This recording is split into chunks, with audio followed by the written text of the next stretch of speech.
मुझे यह खबर आप लोगों को नहीं बताना चाहिए था, और यह तो बिल्कुल भी नहीं कि असलउद्दीन सलालुद्दीन और उसके एक मित्र ने मिलकर एक पिता को पहले चलती बोलेरो से झाड़ियों में फेंक दिया और उसके बाद 13 साल की बच्ची के साथ 35 किलोमीटर तक बलात्कार किया, तीनों ने मिलकर। कहानी बहुत दर्दनाक है और अपने बिहार की है। 16 अगस्त 2023 को जब आप हल्की बारिश में अपने घरों में बड़े इत्मीनान से सो रहे थे, तब एक पिता झाड़ियों में आधा शरीर जिसका गड्ढे में था, वह इस आह में कराह रहा था क्योंकि उसकी बेटी चलती बोलेरो में 3 हैवानों के हैवानियत का शिकार हो रही थी और उसके साथ बलात्कार किया जा रहा था।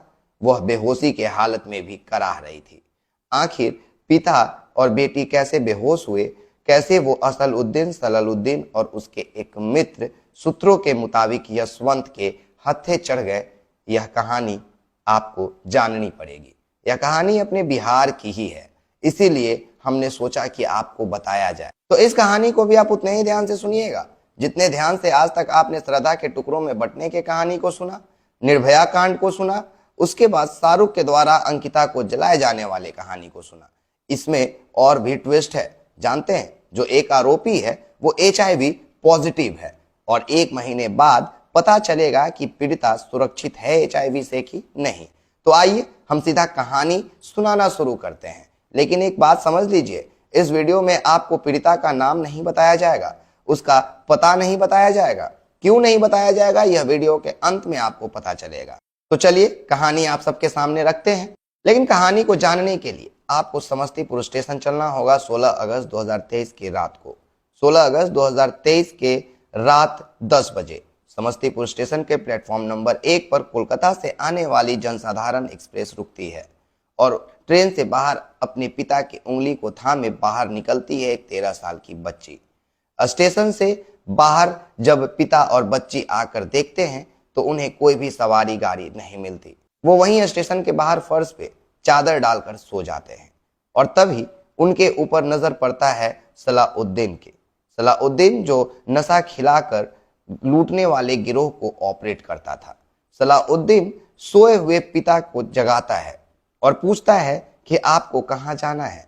बातों बातों में वो दोस्ती कर लेता है और बताता है कि उसे भी वहीं जाना है जहां पीड़िता और उनके पिता को जाना था।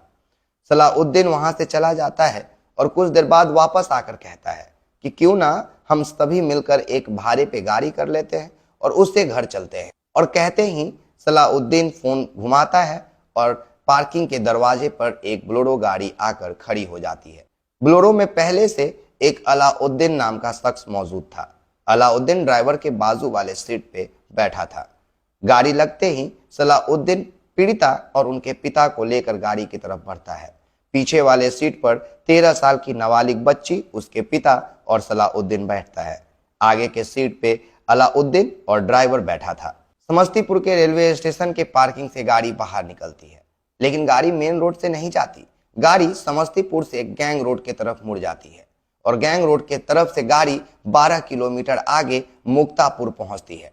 मुक्तापुर रेलवे स्टेशन पहुंचने के बाद यह कहते हुए गाड़ी को रोक दिया जाता है कि ड्राइवर को नींद आ रहा है, कुछ चाय पानी पी लिया जाए। कुछ देर बाद सलाउद्दीन हाथ में पानी का बोतल लेकर 13 साल की नाबालिग बच्ची को पीने के लिए देता है। बच्ची मना कर देती है। सलाउद्दीन कुछ देर बाद अपने हाथ में 2 400 ml का कोल्ड ड्रिंक लेकर आता है। एक कोल्ड ड्रिंक पीड़िता और उसके पिता को देता है और एक कोल्ड ड्रिंक में अलाउद्दीन, सलाउद्दीन और उसके साथ ड्राइवर पीने लगते हैं। जैसे ही पीड़िता और उसके पिता कोल्ड ड्रिंक को पीते हैं, उनको नींद आने लगता है। दरअसल सलाउद्दीन अलाउद्दीन ने मिलकर कोल्ड ड्रिंक में नशीली पदार्थ को मिलाया था, जिसको पीने के बाद उन्हें बेहोशी छाने लगी थी। उसके बाद 55 साल का सलाउद्दीन छेड़छाड़ शुरू कर देता है।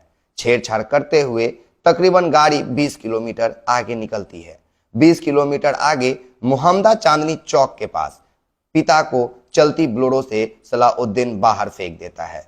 पिता लुढ़कते हुए एक पानी के गड्ढे में जाकर गिर जाते हैं।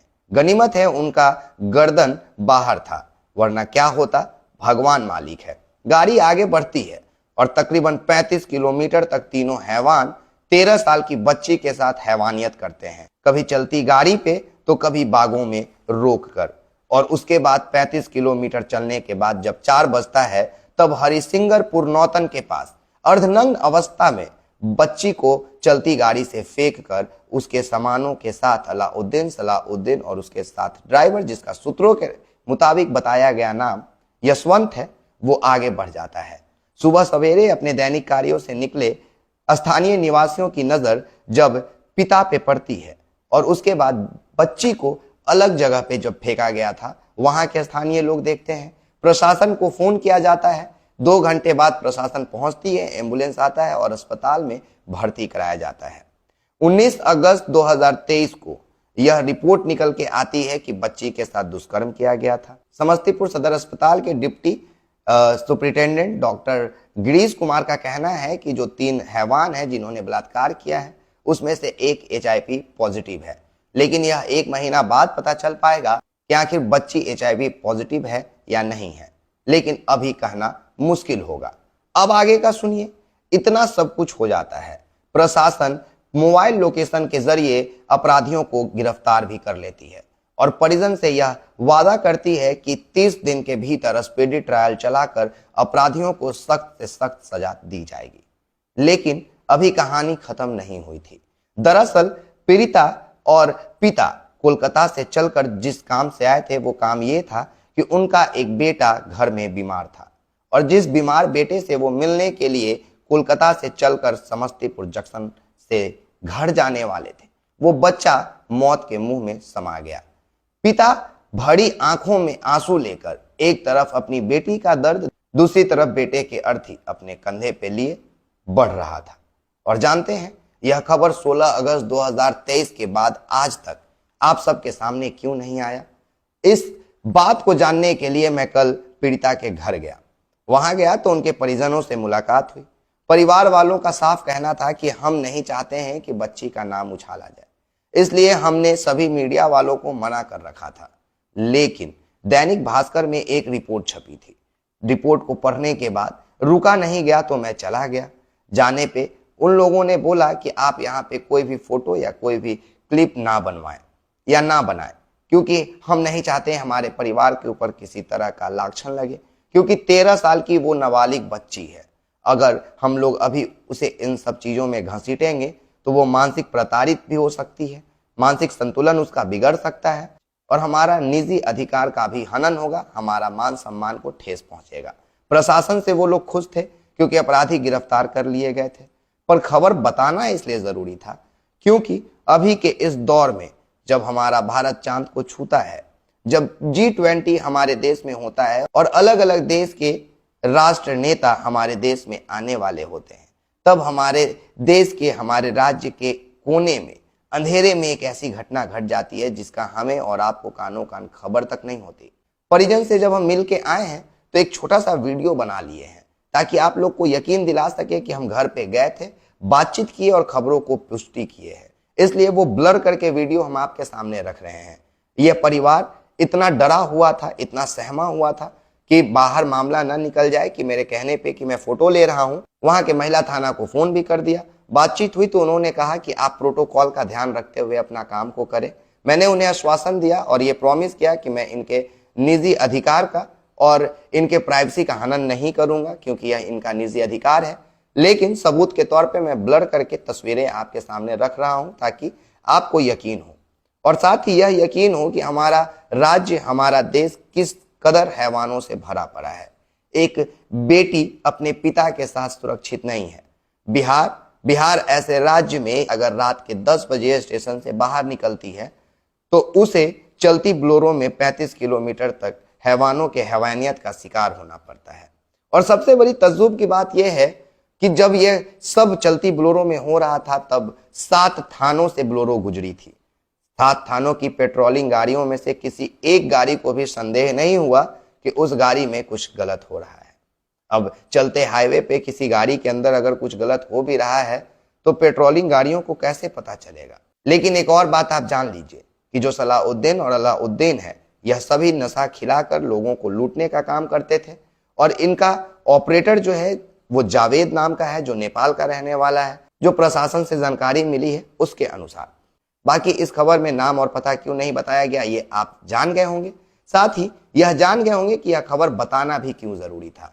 यह जानना जरूरी था कि जिस देश में हम चांद को छू रहे हैं उस देश में हमारे बेटियां अपने पिता के साथ सुरक्षित नहीं है। और मैं जब उस परिवार से मिलकर आया तो आप लोगों तक ये बात ना पहुंचाऊं तो अपने आप में बेईमानी होता। बाकी आप एक्सपोज मीडिया देख रहे हैं, मेरा नाम विकास राज है। दुआ कीजिए कि वो बच्ची जल्दी ठीक हो जाए, वो बच्ची उस हैवानों में जो एक HIV पॉजिटिव था उस हैवानियत का शिकार बच्ची ना हुई हो, बच्ची सकुशल रहे। इसके लिए आप और हम प्रार्थना ही कर सकते हैं। साथ ही उनके परिजनों का कहना था कि हम किसी तरह का शोर शराबा नहीं चाहते, हम नहीं चाहते हैं कि किसी तरह का कोई नेता मंत्री हमारे यहाँ आए। जो भी सरकारी मुआवजा चाहिए वो हम सरकार से अपील करके ले लेंगे, लेकिन हम शोर शराबा और बच्ची का बदनामी नहीं कराना चाहते।